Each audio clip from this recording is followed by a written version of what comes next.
So you go back in my life, and I was a manager for a welding supply store. And anyone who's ever been a manager realizes you struggle with employees and the frustration and all the finances and the things that go with it. Well, this little family-owned company ends up getting sold out. And so I get confronted with big corporation. 18,000 employees. So in that process, as we're growing and trying to absorb into this, we run into a thing called an oil boom. So everything explodes and gets worse. And then we hit the 2011 flood. And it just keeps getting worse and worse. And I literally start to cry. And I say, Jesus, find me a different job.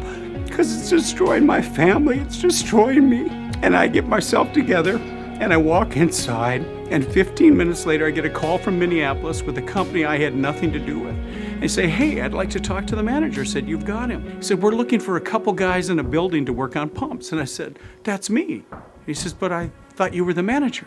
I said, I am. But 15 minutes ago, I made the decision that I'm going to change and go a different direction with my life. Really? Okay. I said, so let him know. And by the end of the week, the guy called and I switched jobs.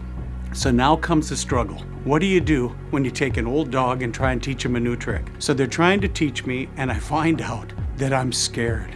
I don't know what to do. I don't understand what's going on, and this fear gets on me, this anxiety. So on a Friday night, Dennis's Bible study, I sit through it, and God is so good, because when you listen to preachers and they go on the little rabbit trails, those are for people like me. And he started talking about, did you ask Jesus into your heart? Then you're covered. Did you ask Jesus into your heart? Then everything's taken care of. Did you ask Jesus into your heart? Then you're his son. And I said, Lord, that's for me.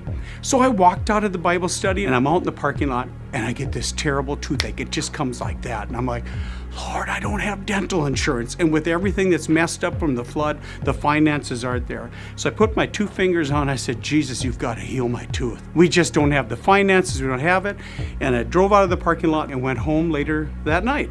The next morning, I get up to brush my teeth and I look in the mirror and I go, what is that? Not only did he heal my tooth, but he covered my tooth in gold.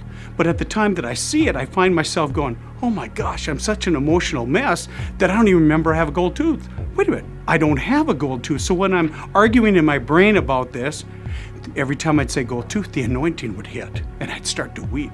So I said, this is crazy. So I grab a flashlight, I go downstairs, my wife is on the phone visiting with a girlfriend, I kneel down in front of her and I hand her the flashlight.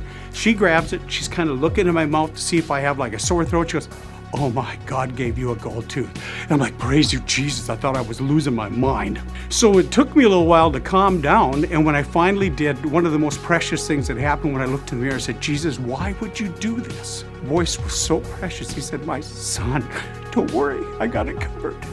He changes hearts, he changes people. That's his job. He's a good daddy. He's a good God. He just loves us. And he's going to change us and transform us. So, yeah.